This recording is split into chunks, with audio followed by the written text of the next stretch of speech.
So my goal for the seminar was to help the teachers realize that, number one, EIL can't do it by itself. English instruction and support has to be a campus-wide effort. And number two, that doesn't mean that everybody on campus has to retool themselves as EIL instructors. That's not what it means. But we can support English instruction in our classes through little changes and just helping students recognize the language of our subjects.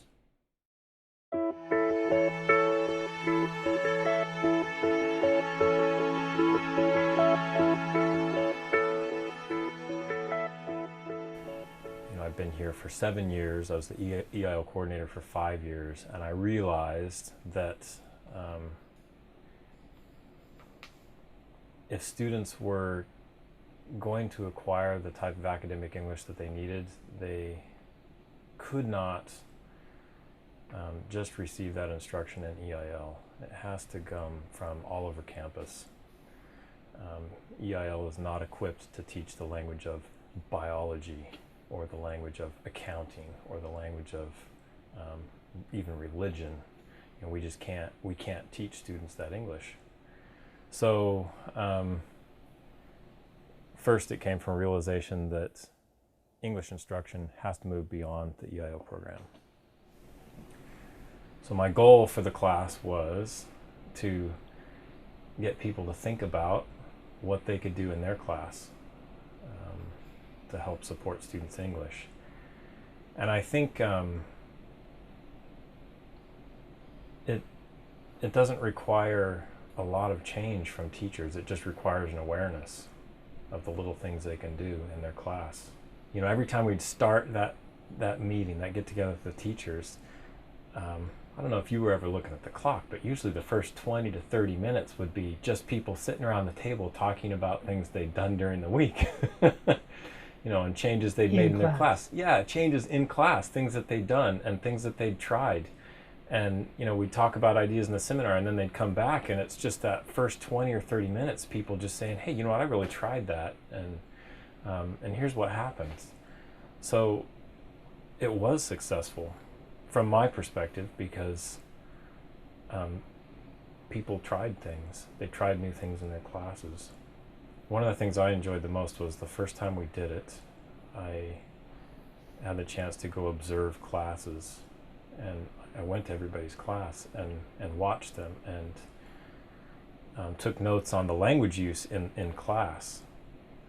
And I found that, like I had suspected before and knew from reading the literature, but this was a very practical perspective, I found that English is particular to each subject area. And here's just an example. One example from many.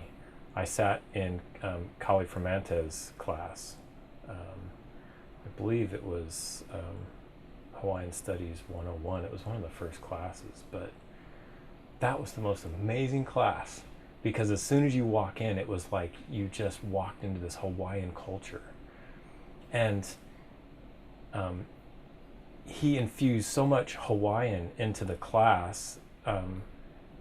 He explained all the Hawaiian he was using, all the language and everything. And you couldn't sit in that class and not learn something about Hawaiian. He was teaching the language of the subject. And I had a conversation with him afterwards, and I said, that class was amazing because he's a language teacher, but he didn't realize it. And I told him, you just have to do the same thing with English that you do with Hawaiian in the class. And then that makes the English more apparent to all the international students there. And here's another example. I sat in a religion class. I believe this was Eric Marlowe's class. And in our seminar, we talked about explaining words when they come up, words that are specific to your subject area, explaining those words, so just quickly, briefly, so that the students understand what it means, a technical definition. And I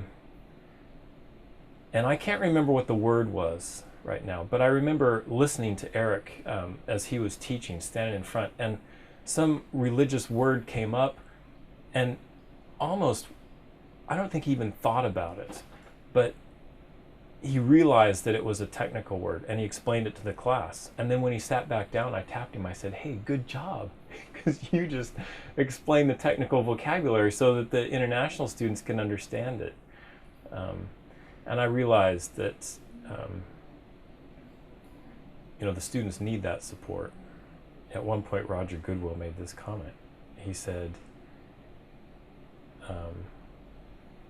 he kind of realized that he didn't have to throw his whole teaching out to make a difference. He didn't have to completely shift what he was doing. But there were little things that he picked up on that he could do in his class that would have a major impact on the language learning of the students. And I really liked that comment because, my goal is not to revolutionize the way everybody teaches, but my goal is just to get everybody to be more aware of how to help the international students. And he realized that, and that made me feel good. The one idea from that seminar that has stuck with me the most is the one right from the beginning where he talked about being excellent means being on the edge of uncertainty.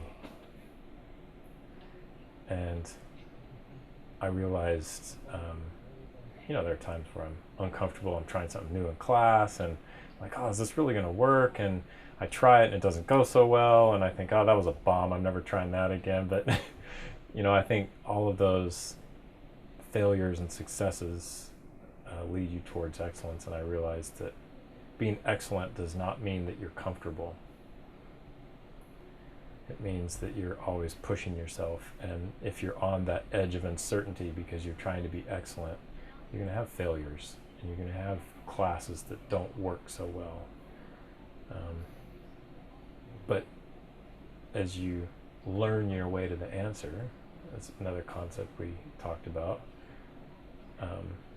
you do have those moments where you think, yeah, I nailed it. And that's what being excellent means. And so that's the idea that's just stuck with me through that seminar.